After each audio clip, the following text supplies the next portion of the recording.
actually, and it's a little bit older now, The Dominance of Evangelicalism. And I've known you've written several books, but I was especially drawn to this one because, number one, it was a history of evangelicals that InterVarsity Press had done, but also the subtitle are two of my favorite characters in this period of time. Actually, this is one of my favorite periods of time within church history. The age of Spurgeon and Moody. And I went to Moody, so I read a lot about D.L. Moody. Actually, it was me reading about D.L. Moody that made me want to go to Moody. I didn't even know that Moody existed until I read his biography. And Spurgeon has always been a huge fan. As a matter of fact, in homage, I named my dog Spurgeon. But why is this period of time so informative, or how does it shape how we understand evangelicalism today? And I know that's a very broad question, but I think it's a very, very important one. Okay, let me begin with those two figures. Spurgeon was undoubtedly the greatest preacher of his generation in the whole Anglo world, and probably in the whole world. Indeed, that opinion was shared. For example, the Serbian Orthodox Church commanded that all its clergy should preach sermons by Spurgeon at least once a year. Isn't that extraordinary? But they did. And Spurgeon's influence was very, very widespread. When I go to the States and look at seminary and university libraries, I usually find vast arrays of Spurgeon titles still, not just his sermons, but his other writings. So his influence has lasted, and that's remarkable. Moody was, in some senses, a disciple of Spurgeon. He greatly respected him. He admired his preaching skills. He shared much of his theological perspective. Moody was not as emphatic a Calvinist as Spurgeon, but he was not far from it. And Moody, of course, is celebrated as a traveling preacher, an evangelist, a revivalist, and was so, and therefore his influence extended over a very wide area in the United States, but also in Britain. The biography of Moody, the standard biography, which is a good one, a very scholarly biography, is called The American Evangelist. But he wasn't just American. He was also British and extremely influential in Britain. When I did an article for the Oxford Dictionary of National Biography, the standard reference work for biographies in Britain, I concluded that Moody probably was the most important cultural import from America to Britain before Hollywood. And I still believe that.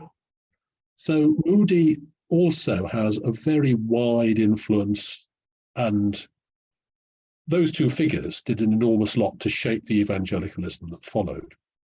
However, I would also argue that history is not just created by individuals, which it is, they play their part, but also by cultural forces.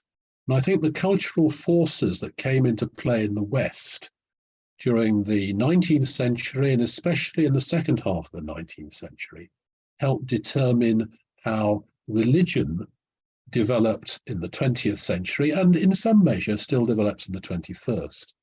In particular, I think the evangelical movement was impacted in a really big way by the legacy of the Enlightenment.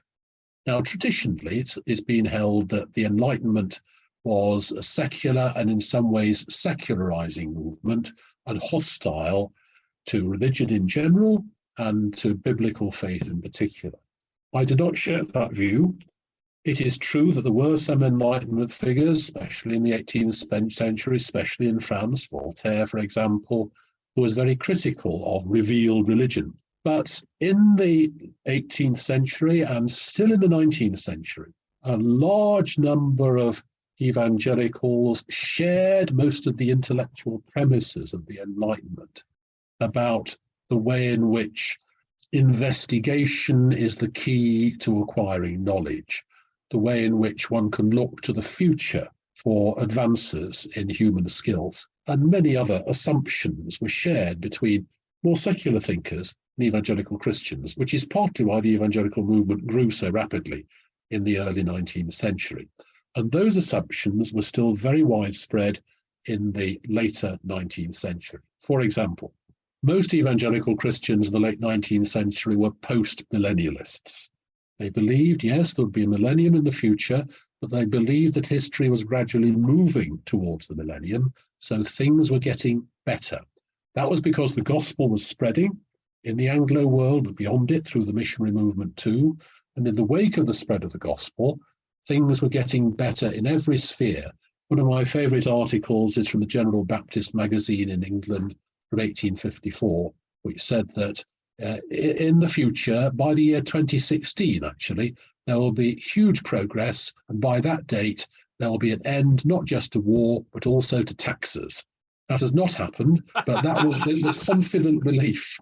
There was optimism about the future. And post-millennialism is optimism about the future. That is closely aligned with the expectations of the Enlightenment. And that was dominant in the late 19th century and led on in some measure to the social gospel. And the social gospel was not originally something hostile to the evangelical movement either. It was largely rooted in it, not exclusively rooted in the evangelical movement. To a large extent it was. So the Enlightenment was a cultural force that had a major impact on the evangelical movement in the later 19th century. But so paradoxically was the movement that supplanted the Enlightenment as a broad cultural movement. This is the Romantic movement, which literary historians tend to date from 1790 to 1830. But it didn't stop then. Romanticism was a set of intellectual and attitudinal positions spread more widely subsequently, so that some of the greatest expressions of romantic art come after 1830. For example, in Germany, Wagner's music is clearly romantic, but its apogee is in the mid-19th century.